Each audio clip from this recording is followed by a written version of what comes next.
सरकारी नौकरी के लिए परीक्षाओं की तैयारी करने वाले छात्रों के लिए अक्सर उनके दिमाग में यह होता है कि ऐसी कोई परीक्षा मिल जाए जिसमें तैयारी का स्तर लगभग वही हो, सवालों का स्तर लगभग वही हो, सिलेबस का स्तर लगभग वही हो और हमारे लिए कुछ नया अवसर, कुछ नए अवसर जो है वो खुल जाए। तो आज की वीडियो जो है ऐसी ही एक परीक्षा के बारे में बात करेगी जो है रेलवे रिक्रूटमेंट बोर्ड की नॉन टेक्निकल पॉपुलर कैटेगरी यानी एनटीपीसी। तो आरआरबी एनटीपीसी एग्जामिनेशन के बारे में सब कुछ जानेंगे। बहुत जल्द जो है उम्मीद है कि नोटिफिकेशन आने वाला है, तो उससे पहले ये वीडियो देख लीजिए और जान जाइए कि आरआरबी एनटीपीसी क्या है, इसमें क्या क्या पोस्ट आते हैं। और ये महत्वपूर्ण इसलिए भी है क्योंकि जहां पे अगर आप कोई और एग्जाम की, किसी और बोर्ड की बात करते हैं, किसी और कमीशन की बात करते हैं, तो वहां पे अक्सर ग्रेजुएट और अंडर ग्रेजुएट लेवल के लिए अलग अलग एग्जाम होता है, यानी स्नातक और पूर्व स्नातक के लिए जो है वो अलग अलग परीक्षाएं होती है। परंतु आरआरबी एनटीपीसी जो है वो आपको एक ही प्री परीक्षा पे ये अवसर प्रदान करता है कि आप दोनों ग्रेजुएट और अंडर ग्रेजुएट एग्जाम्स के लिए बैठ सकते हैं। ठीक है, तो इस वीडियो को अंत तक जरूर देखिएगा ताकि आपको और क्लैरिटी से पूरी तरह समझ में आ जाएगा कि आरआरबी एनटीपीसी होता क्या है, किस प्रकार इसमें परीक्षा होती है, क्या फॉर्मेट है, क्या सिलेबस है, क्या कंटेंट है और आपकी तैयारी किस लेवल पे होनी चाहिए। ऑलिव बोर्ड प्लेटफॉर्म को जो है सब्सक्राइब जरूर कर लीजिए, वीडियो को लाइक कर लीजिए और अंत तक जरूर देखिएगा इस वीडियो को। तो ये जो है रेलवे रिक्रूटमेंट बोर्ड का एग्जाम जो है मिनिस्ट्री ऑफ रेलवेज यानी रेलवे की सभी नौकरियों के लिए, सिवाय जो टॉप क्रीमी लेयर की नौकरी होती है जो कि यूपीएससी के थ्रू रेकमेंड की जाती है, उसके अलावा जितनी भी भर्ती होती है रेलवे में वो सब आरआरबी के द्वारा होती है।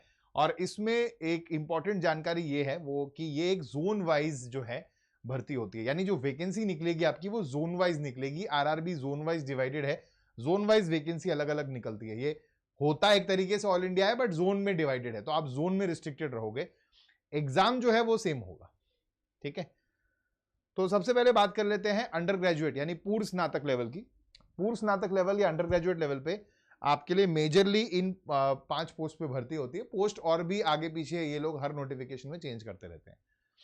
तो यहां पे आप देखोगे पोस्ट के नाम है junior clerk cum typist, accounts clerk cum typist, junior time keeper, trains clerk और कमर्शियल कम टिकट क्लार्क। ठीक है, इसमें 7वें वेतन आयोग के हिसाब से लेवल्स जो है वो सेट किए हुए हैं, लेवल 2 और लेवल 3। ये 4 पोस्ट लेवल 2 की है और ये एक पोस्ट जो है वो लेवल 3 की है। तो याद रखें पूर्व स्नातक में लेवल 2 और 3 ये दोनों लेवल की परीक्षाएं जो है वो कवर होती हैं। अब ये लेवल कहां काम आएगा वो मैं अभी आपको आगे बताऊंगा वीडियो में। ठीक है, इसके अलावा इनका जो आपका पे बैंड है वो कुछ 19,900 से लेकर के 21,700 की रेंज तक चल रहा है। और यहां पे एक आपको कॉलम दिख रहा होगा मेडिकल स्टैंडर्ड का। ठीक है, इसके बारे में भी मैं आगे विस्तार से समझाऊंगा कि ये मेडिकल स्टैंडर्ड का कॉलम क्या है, जहां पे C2, A3, B2 लिखा हुआ है। ठीक, अब हम आते हैं स्नातक लेवल पे यानी ग्रेजुएट लेवल पे। ग्रेजुएट लेवल की ये 8 पोस्ट आपके सामने है, पर इनके बारे में बताने से पहले एक महत्वपूर्ण जानकारी मैं आपको देना चाहता हूं। अक्सर बच्चों के मन में गलतफहमी होती है, स्टूडेंट्स के मन में गलतफहमी होती है कि जब हम परीक्षा देने के लिए, जब हम फॉर्म भर रहे होंगे, तो अगर हम ग्रेजुएशन के लास्ट ईयर में लास्ट सेमेस्टर के एग्जाम दे रहे होंगे और हमने फॉर्म भर दिया तो कोई दिक्कत नहीं आएगी। ठीक है, या फिर अगर हमारे 12th के एग्जाम अभी होने बाकी हैं, फाइनल एग्जाम होने बाकी हैं, बस बाकी सब हो गया है, फॉर्म भर देते हैं बाद में एलिजिबल हो जाएंगे, ऐसा नहीं है। अगर आप फॉर्म भर रहे हो तो जिस दिन आपकी फॉर्म जमा होने की आखिरी डेट होगी उस दिन आप ग्रेजुएट होने चाहिए हो, परीक्षा आपकी जो है वो बची नहीं होनी चाहिए, या फिर आप पूर्व स्नातक होने चाहिए, यानी कि आपका जो है 12th स्टैंडर्ड पूरा हो जाना चाहिए, तभी आप भर सकते हो। अगर आप परस्यूइंग कैंडिडेट हो यानी आपकी परीक्षा अभी बची है तो आप कृपया करके ये फॉर्म ना भरें, इस चीज का ख्याल रखिएगा। तो ग्रेजुएट लेवल पे ये 8 भर्तियां जो है अलग अलग पोस्ट खुलती हैं। Traffic assistant, goods guard, senior commercial cum ticket clerk, senior clerk cum typist, junior account assistant cum typist, senior time keeper, commercial apprentice और स्टेशन मास्टर। इसमें अगर आप 7वें वेतन आयोग के हिसाब से देखोगे तो 4, 5 और 6। ठीक है, तो ग्रेजुएट लेवल पे कौन से कोड आ गए, 4, 5 और 6, ये 3 लेवल की एग्जाम जो है वो यहाँ पे कंडक्ट कराए जाते हैं। इसमें जो आपका वेतन है, जो पे है, वो लगभग 25,500 से लेकर के 35,400 तक जाता है। ये जो पे है वो बेसिक पे है, इसमें ऑफकोर्स जो भत्ते हैं, महंगाई भत्ता है, आपका ट्रैवल अलाउंस है, वो सब जो है इसमें जुड़ता है और फिर ये फाइनली कुछ पर्क्स के साथ मिलके पे इंक्रीज होता है। यहां पर भी वही मेडिकल स्टैंडर्ड है, A2, B2, C2, ये सब क्या है, पोस्ट वाइज डिफरेंट है, इसके बारे में मैं जानकारी आपको आगे दूंगा। ठीक है, तो यहां पे पहला डिफरेंस अब हमें समझ में आ गया कि भाई अगर आप पूर्व स्नातक लेवल पे हो या फिर स्नातक लेवल पे हो, यानी कि आप अंडर ग्रेजुएट लेवल पे हो या ग्रेजुएट लेवल पे हो, तो उसका मेजर फर्क क्या है, पोस्ट का डिफरेंस है। याद रखिए, अगर आपने केवल 12वीं क्लियर कर दी है तो आप अंडर ग्रेजुएट लेवल की सभी पोस्ट के लिए एलिजिबल हैं। ठीक है, लेकिन अगर आप ग्रेजुएट हैं तो आप ग्रेजुएट के साथ साथ अंडर ग्रेजुएट की सभी पोस्ट के लिए एलिजिबल हैं। तो आप दोनों के अंदर जो है एलिजिबिलिटी अपनी क्लेम कर सकते हैं। ठीक है, आगे बढ़ते हैं। अब ये समझते हैं कि इन एग्जाम के लिए स्टेजेस जो हैं वो क्या क्या होंगे, पर स्टेजेस से पहले एक बार जान लेते हैं एलिजिबिलिटी क्राइटेरिया क्या होगी। तो आपकी एज एलिजिबिलिटी जो है, जैसा मैंने आपको बताया कि अगर आप अंडर ग्रेजुएट पोस्ट के लिए अप्लाई कर रहे हैं तो यहां आपकी मिनिमम एजुकेशनल क्वालिफिकेशन जो है वो +2 यानी 12th स्टैंडर्ड पास हो जाना चाहिए, परस्यूइंग कैटेगरी में नहीं होगा अलाउड। और इसके अलावा अगर कोई इक्विवेलेंट भी है, अगर आपने 12वीं के बराबर किसी और बोर्ड से भी परीक्षा दी है तो वो एक्सेप्टेबल है, कोई दिक्कत नहीं है। आपकी एज लिमिट जो है वो 18 से 30 साल के बीच में होनी चाहिए। ये जनरल कैटेगरी की एज लिमिट है। ठीक है, आमतौर पे इस लेवल पे, अंडर ग्रेजुएट लेवल पे 30 से थोड़ी कम होती है age limit, but railway examination में 18 से 30 साल की उम्र है और इसमें रिलैक्सेशन होने की कुछ उम्मीद है, बट वो कंफर्म नहीं है। हाँ, रिलैक्सेशन इसमें कैटेगरी वाइज प्रोवाइड होता है, वो अलग चीज है, वो जब नोटिफिकेशन आएगा तो आपको डिटेल में समझ में आ जाएगा। इसके अलावा ग्रेजुएट पोस्ट जो है उनकी भी मिनिमम एजुकेशनल क्वालिफिकेशन एक ग्रेजुएट यूनिवर्सिटी से आपको डिग्री होनी चाहिए ग्रेजुएशन की, और आपकी एज लिमिट जो है वो 18 से 33 साल के बीच में होनी चाहिए। ठीक, अब बात कर लेते हैं मेडिकल स्टैंडर्ड की। तो यहां पे मल्टीपल स्टेजेस में जो है आपका सिलेक्शन प्रोसेस चलेगा, और आप जब ये सारे स्टेजेस क्लियर कर लेंगे तो आखिरी में जब डॉक्यूमेंट वेरिफिकेशन का काम हो रहा होगा उसी समय एक मेडिकल एग्जामिनेशन होगा। ये मैं पीडब्ल्यूडी कैंडिडेट्स की बात नहीं कर रहा हूं।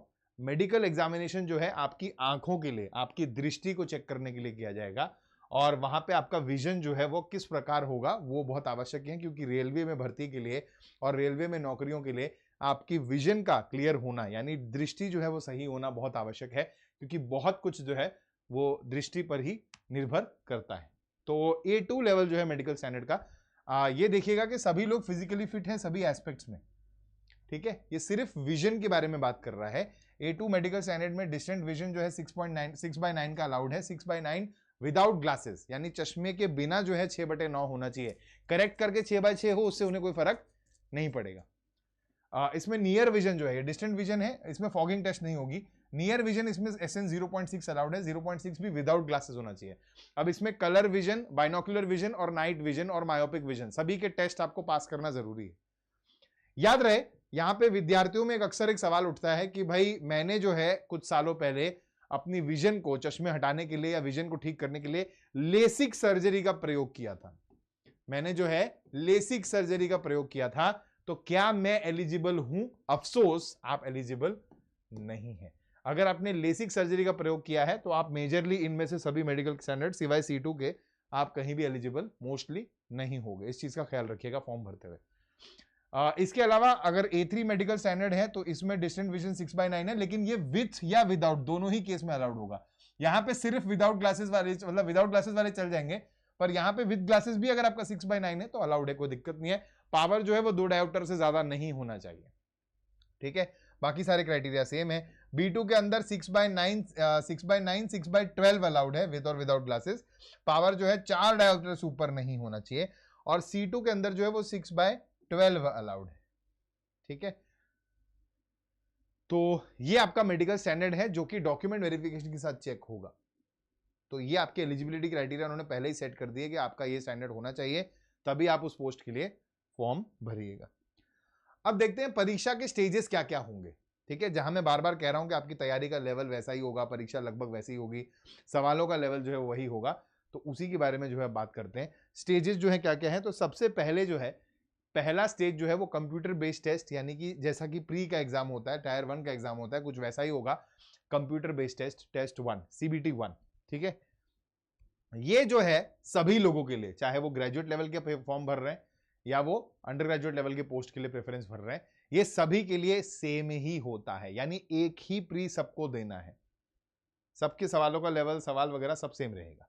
ठीक है, इसमें सिलेबस क्या क्या होता है, तो सिलेबस में इसमें 3 ही सब्जेक्ट आते हैं। जैसे कि एसएससी में 4 सब्जेक्ट दिखते हैं आपको, तो कौन सा सब्जेक्ट नहीं है यहाँ पे? इंग्लिश, यहाँ पे अंग्रेजी भाषा का जो सब्जेक्ट है वो नहीं होगा। उसके अलावा जनरल अवेयरनेस यहाँ पे है, क्वांट यहाँ पे है, मैथमेटिक्स और इंटेलिजेंस एंड रीजनिंग यहाँ पे है। ये लगभग मोटा मोटी इतने सवाल आते हैं, 40 सवाल जीके सेक्शन से, 30 सवाल मैथ सेक्शन से, 30 सवाल जनरल रीजनिंग से। एक दो सवाल ऊपर नीचे कई बार हो जाता है, मतलब मान लीजिए यहाँ से 29 आएगा तो यहाँ से 31 आ जाएगा, ऐसा ऊपर नीचे एक दो क्वेश्चंस का वेरिएशन दिखता है, बट मेजरली ये है 100 सवाल जो है वो आपसे पूछता है, जिसके लिए आपको 90 मिनट का समय दिया जाता है। तो लेवल 1 में तो लोगों को बहुत मजा आता है देख करके कि अरे यार 100 सवाल लगाने के लिए यहाँ पे 90 मिनट मिल रहा है। आमतौर पे हमें 100 सवाल लगाने के लिए 60 मिनट मिलते हैं, बट वहां पे इंग्लिश और जीके का जो है मेजर चंक होता है जो आप जल्दी कवर कर लेते हो। ठीक है, वहां पे रीजनिंग और क्वांट मिला के आपका सिर्फ 50 क्वेश्चन बनता है, यहाँ पे 60 बन रहा है, तो इस चीज का भी ख्याल रखिएगा। और ये सीबीटी 1 की कहानी अलग है, अभी जब सीबीटी 2 भी चलेंगे तब आपको थोड़ा मजा आएगा। यहाँ पे मार्किंग स्कीम क्या है? मार्किंग स्कीम है 1 नंबर प्रति करेक्ट आंसर के लिए, और यहाँ पे 1/3 नंबर कटता है आपकी नेगेटिव मार्किंग के तौर पे। तो -0.33 का जो स्कोर है वो डिडक्ट कर लिया जाएगा अगर आपने कोई प्रश्न गलत कर दिया है तो। यानी ये जो है, ये दंड जो है वो एसएससी के एग्जामिनेशन से थोड़ा ज्यादा है। एसएससी में 1/4 कटता है, यहाँ पे 1/3 कट रहा है। अब अगर आपने सीबीटी 1 टेस्ट को जो है उत्तीर्ण कर लिया, क्लियर कर लिया है, तो इस पे एक कट ऑफ जनरेट होती है, वो कट ऑफ आपको क्लियर करनी होती है। अब फिलहाल ये भी क्वालिफाइंग है, इसके मार्क्स फाइनल मेरिट में काउंट नहीं होंगे, तो आप जो है सीबीटी 2 के लिए एलिजिबल हो जाते हैं। और सीबीटी 2 जो है वो कुछ इस प्रकार होता है, अभी भी परीक्षा का ड्यूरेशन जो है वो 90 मिनट ही रहेगा, पर यहाँ पे सवालों की संख्या जो है वो बढ़ जाती है। जनरल अवेयरनेस में अब 40 की जगह 50 सवाल आ गए हैं, मैथ्स में 30 की जगह 35 और रीजनिंग में भी 30 की जगह 35, तो आपके 20 सवाल जो है वो बढ़ गए हैं। यानी अब आपको 120 सवाल जो है वो करने हैं 90 मिनट में, और सवालों के लेवल में भी थोड़ा सा डिफरेंस आएगा। अब यहां जो है वो दूसरा मेजर डिफरेंस आता है ग्रेजुएट और अंडर ग्रेजुएट लेवल में, स्नातक और पूर्व स्नातक में। ठीक है, क्या डिफरेंस है अब वो समझिए। पहली बात तो पोस्ट की डिफरेंस होगी, दूसरी बात सीबीटी 1 तो सबने सेम दे दिया, सीबीटी 2 जो है वो लेवल वाइज अलग अलग होगा। यानी अगर आपने लेवल 2 अंडर ग्रेजुएट लेवल में मैंने आपको बताया था level 2 and 3, and graduate level पे मैंने आपको बताया था लेवल 4, 5 एंड 6। अगर आप लेवल 2 की पोस्ट के लिए एलिजिबिलिटी रखते हैं और आप भरना चाहते हैं तो आपको इसका अलग सीबीटी देना पड़ेगा, इसका अलग सीबीटी 2 होगा, इसका अलग सीबीटी 2, इसका अलग सीबीटी 2, इसका अलग सीबीटी 2। यानी 5 पोस्ट के लिए, 5 टाइप के लेवल के पोस्ट के लिए 5 अलग अलग सीबीटी 2 एग्जामिनेशन होंगे, जिनका लेवल ऑफ एग्जामिनेशन जो है वो इस दिशा में बढ़ता रहेगा। यानी 2 लेवल के एक पोस्ट के लिए जो एग्जाम होगा सीबीटी 2 का वो थोड़ा आसान होगा, और जो 6 लेवल के लिए एग्जाम होगा वो थोड़ा सा मुश्किल होगा। ठीक है, और तो ये चीज जो है आपको समझनी है। हर बार आप अलग अलग फॉर्म, अलग अलग एग्जाम आप देंगे। यदि आप एलिजिबल हैं सभी 5 टाइप में तो आपको 5 टाइप की सीबीटी 2 देने पड़ेंगे, वही चीज यहां पे लिखी हुई। ठीक है, तो ये चीज आपको ख्याल रखनी है। एक बार सीबीटी 2 आपका क्लियर हो गया, कट ऑफ वगैरह उसमें आपने क्लियर कर ली, तो आपका जो है फिर थर्ड स्टेज आता है। थर्ड स्टेज कुछ पोस्ट में होता है, कुछ पोस्ट में नहीं होता है। जिन पोस्ट में नहीं है वो लोग सीधे डॉक्यूमेंट वेरिफिकेशन में मूव कर जाते हैं, जिन पे है उन पे 2 तरीके का थर्ड स्टेज होता है, तो वो पोस्ट वाइज रिफर करता है। तो अगर आपकी पोस्ट टाइपिस्ट की पोस्ट है, यानी कहीं ना कहीं आपकी पोस्ट के अंदर टाइपिस्ट या टाइम कीपर आ रहा है, तो फिर आपको एक टाइपिंग स्किल टेस्ट देना जो है वो अनिवार्य हो जाएगा। यानी कि senior clerk cum typist, junior accounts assistant cum typist, senior time keeper, junior clerk cum typist, accounts clerk cum typist और जूनियर टाइप कीपर, इनके लिए टाइपिंग स्किल टेस्ट होगा। याद रखें वो केवल क्वालिफाइंग होगा, और इसमें आपका 30 वर्ड्स प्रति मिनट जो है वो इंग्लिश टाइपिंग में आना चाहिए, और आपके 25 शब्द प्रति मिनट जो है वो हिंदी टाइपिंग में आने चाहिए। इस चीज का ख्याल रखें, मिनिमम ये टाइपिंग स्किल टेस्ट आपको जो है वो देना होगा। लेकिन अगर आपने ये पोस्ट नहीं भरी है, आपने पोस्ट भरी है ट्रैफिक असिस्टेंट की या फिर स्टेशन मास्टर की, ठीक है, ट्रैफिक असिस्टेंट जो है वो लेवल 4 की पोस्ट है और स्टेशन मास्टर की जो लेवल 6 की पोस्ट है, इन पोस्ट के लिए सीबैट का एक एग्जाम होता है, कंप्यूटर बेस्ड एप्टीट्यूड टेस्ट। अब इस टेस्ट में क्या होता है, ये किस प्रकार होता है, इसकी डिटेल्स क्या है, ये आपको आरआरबी के किसी भी वेबसाइट पे मिल जाएगी, उन्होंने वहां पूरा डिटेल में मेंशन कर रखा है। ठीक है, तो वो सीबैट का एग्जाम आपको क्लियर करना होता है। सीबैट के एग्जाम का मिनिमम टी स्कोर जो है वो 42 नंबर है, और ये 42 नंबर जो है वो कैटेगरी वाइज नहीं है, ये 42 अंक जो है वो सभी को प्राप्त करने अनिवार्य है मिनिमम। यानी चाहे आप जनरल कैटेगरी से हो, चाहे ओबीसी से हो, चाहे एससी एसटी किसी भी और कैटेगरी से हो, 42 मिनिमम स्कोर सबको लाना अनिवार्य है जिन लोगों ने इस पोस्ट पे अपने फॉर्म्स जो है वो भरे हैं। ठीक है, वंस जो है आप एक बार इसको क्लियर कर जाते हैं तो फिर आपका जो है डॉक्यूमेंट वेरिफिकेशन का स्टेज आ जाता है, जहां पे आपके सभी डॉक्यूमेंट्स, आपके मेरिट डॉक्यूमेंट्स, स्कूल कॉलेज जो भी मार्कशीट्स हैं वो, और आपका डिग्री सर्टिफिकेट्स और आपके अदर सर्टिफिकेट्स जो आपके रिजर्वेशन सर्टिफिकेट्स हैं वो सब यहाँ पे वेरीफाई होते हैं। इस स्टेज पे भी बच्चे जो हैं वो रह जाते हैं, तो ख्याल रखिएगा सारे डॉक्यूमेंट जो आपके पास करेक्टली अवेलेबल हैं उन्हीं के हिसाब से अपना फॉर्म जो है वो फिलअप कीजिएगा। राइट, तो इसका एक समरी एक बार देख लेते हैं कि पोस्ट वाइज कौन सा टेस्ट आपको कहाँ देना है, कहाँ नहीं देना है। तो ये मैंने आपको पोस्ट दिखा दी है, यहाँ पे लेवल 2 और लेवल 3 की जो है वो अंडर ग्रेजुएट लेवल पे हो रही है। इनके लिए CBT 1 तो सबके लिए कॉमन है, CBT 2 जो है आपका 2 लेवल के लिए अलग होगा, 3 लेवल के लिए अलग होगा। इसमें 2 लेवल पे जो पोस्ट हैं जहाँ पे टाइपिस्ट शब्द आ रहा है या टाइमकीपर शब्द आ रहा है, उनके लिए टाइपिंग स्किल टेस्ट जो है वो अनिवार्य है। अगर आप देखोगे ट्रेन्स क्लार्क और कमर्शियल कम टिकट क्लार्क, इन लोगों के लिए कोई स्टेज 3 है ही नहीं, ये लोग का सीधा डॉक्यूमेंट वेरिफिकेशन होगा। ठीक है, उसके बाद लेवल 4, 5, 6 की अगर मैं बात करूं तो ये ग्रेजुएट लेवल के एग्जामिनेशन हैं या पोस्ट है। इसमें अगेन CBT 1 जो है सबके लिए कॉमन है और CBT 2 जो है लेवल 4, लेवल 5, लेवल 6 के लिए अलग अलग होगा। यहाँ पे ट्रैफिक असिस्टेंट के लिए कंप्यूटर बेस्ड टेस्ट लगा हुआ है CBAT, और यहाँ पे स्टेशन मास्टर के लिए CBAT लगा हुआ है। बाकी again senior commercial cum ticket clerk, sorry senior clerk cum typist, junior account assistant cum typist, senior time keeper, इन तीनों लोगों के लिए टाइपिंग स्किल टेस्ट है। बाकी जो ये 3 पोस्ट हैं यानी goods guard, senior commercial cum ticket clerk और कमर्शियल अप्रेंटिस, इनके लिए कोई भी स्टेज 3 का एग्जाम, स्टेज 3 का रिक्वायरमेंट नहीं होगा। ठीक है, तो ये थी पूरी जानकारी RRB NTPC के तहत आने वाली सभी पोस्ट और पूरे एग्जामिनेशन की कि कैसे आपकी प्रिपरेशन होगी, किस तरह आपको आगे बढ़ना है। जो मैंने आपको सिलेबस की बात की थी, सिलेबस के अंदर जो है जनरल अवेयरनेस का सिलेबस तो बिल्कुल सेम है जो SSC में होता है, जनरल रीजनिंग का भी सिलेबस बिल्कुल सेम है जो SSC में होता है। क्वांट के सेक्शन के अंदर जो है एडवांस मैथ्स के सवाल कम आते हैं और बहुत हाई लेवल एडवांस मैथ्स नहीं आती है। मेंसुरेशन के कुछ बेसिक लेवल के सवाल, ट्रिग्नोमेट्री के बेसिक लेवल के सवाल होते हैं। बाकी जो है अननेसेसरी एडवांस मैथ्स, जो अननेसेसरी नहीं कहूंगा बट जो एडवांस मैथ्स हाई लेवल की होती है वो यहाँ पे नहीं आती है। इंग्लिश लेवल जो है, इंग्लिश का एग्जामिनेशन बिल्कुल नहीं होता है, इंग्लिश का कोई भी सवाल नहीं आता है, इंग्लिश सब्जेक्ट ही इसमें नहीं होता है। तो ये डिफरेंस है।